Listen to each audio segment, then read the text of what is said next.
नमस्कार दोस्तों, आज आपके सामने लेकर आई हूँ अधिक मास की पूर्णिमा की सत्यनारायण भगवान की संक्षिप्त कथा। आपको संपूर्ण कथा का फल प्राप्त करने के लिए बस हाथ जोड़कर अपने जगह पर बैठ जाएं और आंख बंद करके भगवान सत्यनारायण का ध्यान करें। तो चलिए शुरू करते हैं। मंगलाचरण। ओम श्री गणेशाय नमः। ओम नमो भगवते वासुदेवाय नमः। एक समय नैमिषारण्य में अनेक ऋषि मुनि एकत्र हुए। उन्होंने सूत जी से पूछा, हे महात्मन, ऐसा कौन सा व्रत है जिसके करने से मनुष्य के दुख दूर हों, धन धान की प्राप्ति हो और भगवान विष्णु की कृपा प्राप्त हो।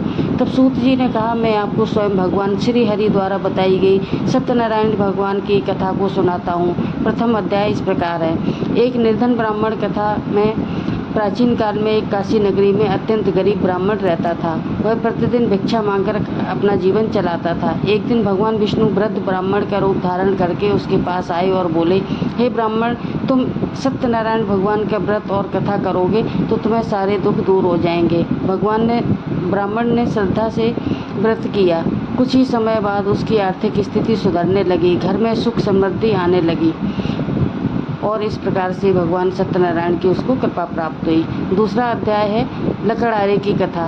एक दिन एक लकड़हारा उस ब्राह्मण के घर आया।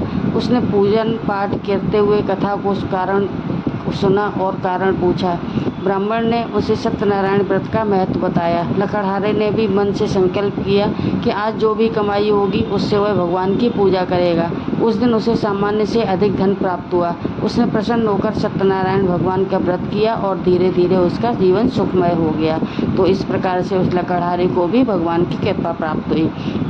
तीसरा अध्याय है व्यापारी और उसकी पुत्री कलावती की कथा। एक नगर में एक धनी व्यापारी रहता था और उसकी कोई संतान नहीं थी। उसने भगवान से प्रार्थना की, यदि मुझे संतान प्राप्त हो जाए तो मैं सत्यनारायण का व्रत करूंगा। कुछ समय बाद उसके घर में एक सुंदर कन्या का जन्म हुआ जिसका नाम कलावती रखा गया। लेकिन व्यापारी अपने वचन को भूल गया। जब कलावती बड़ी हुई, उसका विवाह हुआ, तब भी उसने व्रत नहीं किया। भगवान सत्यनारायण उसकी परीक्षा लेना चाहते थे।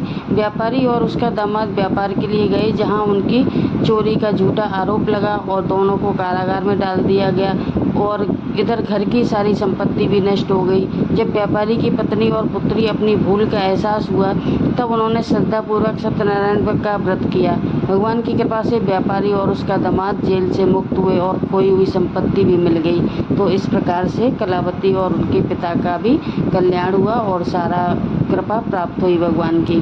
चतुर्थ अध्याय में प्रसाद का अनादर के बारे में बताया गया है। जब व्यापारी घर से लौट रहा था तब भगवान ने साधु का रूप धारण कर उससे पूछा, तुम्हारी नाव में क्या है? अहंकार के में आकर व्यापारी बोला, कुछ नहीं है, केवल पत्ते और घास हैं। भगवान की माया से वास्तव में उसकी सारी सामग्री धन संपदा पत्तों और घास में बदल गई। व्यापारी ने अपनी भूल समझ आई और उसने भगवान से क्षमा मांगी। तब भगवान ने उसकी सारी संपत्ति लौटा दी। इसी प्रकार कलावती ने प्रसाद ग्रहण किए बिना अपने पति से मिलने की जल्दी की। परिणाम स्वरूप उसके पति का जहाज दिखाई देना बंद हो गया और डूब गया। जब उसने वापस आकर प्रसाद ग्रहण किया तब भगवान की कृपा से सब कुछ पहले जैसा हो गया। तो इस प्रकार से जब कलावती ने प्रसाद का अनादर किया तो इस प्रकार से उसे परिणाम भोगने को मिले और जब प्रसाद ग्रहण करके वो अपने पति से मिलने गई तो उसे पहले की तरह ही उसने पति के दर्शन किए। पांचवा अध्याय है राजा तुंगध्वज की कथा। एक राजा था जिसका नाम तुंगध्वज था। एक दिन वह कुछ लोगों को सत्यनारायण भगवान की पूजा करते हुए देखा। अहंकार बस उसने पूजा और प्रसाद दोनों का ही सम्मान नहीं किया। परिणाम स्वरूप उसका राज्य, धन और वैभव सब नष्ट हो गए। अब उसे लगा कि गलती का एहसास हुआ, तब उसने श्रद्धापूर्वक भगवान की पूजा की। भगवान की कृपा से उसे पुनः सुख समृद्धि और राज्य प्राप्त हो गया। तो कथा का संदेश ये है और हमें इस कथा से यही शिक्षा मिलती है कि भगवान के प्रति श्रद्धा और विश्वास रखें, किए गए वचन को कभी न भूलें, अहंकार से दूर रहें, प्रसाद और पूजा का सम्मान करें, सत्य और धर्म के मार्ग पर चलें।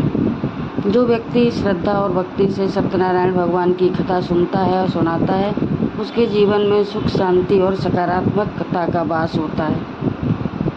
लास्ट में हम प्रार्थना करेंगे, श्री सत्यनारायण भगवान की जय। ओम नमो भगवते वासुदेवाय।